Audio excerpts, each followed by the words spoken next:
When we designed this home, we had in mind a single man that is stylish. Material, color, shape are really important for him and the furniture that he's been choosing.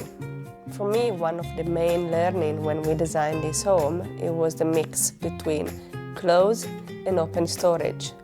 But how open storage can really show your personality and not just being functional, but also beautiful in the same time. We are in the hallway, and we know that most of the time the hallway is the first place where people coming in. With the open storage, we can show the passion of his collections, that he's got different kind of hat.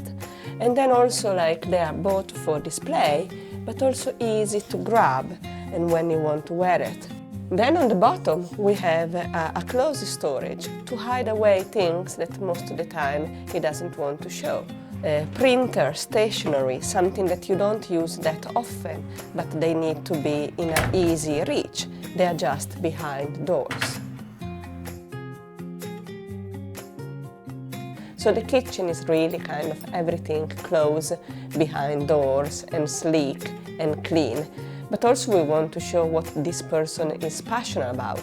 Here you can see a coffee station where he have his favorite coffee machine, where he have his grandmother a reminder.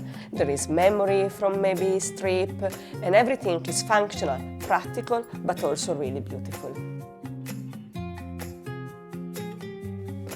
And last, we are here in the bathroom. This person is really like to take care of himself, so he create a stationery with all his barber equipment. They are easy to move and give like a sense of barber shop. And in the same time, all the other stuff that he doesn't really want to show is keep it in a closed cabinet above. Think about storage as something that it is beautiful. Think about storage, about something that can emphasize who you are.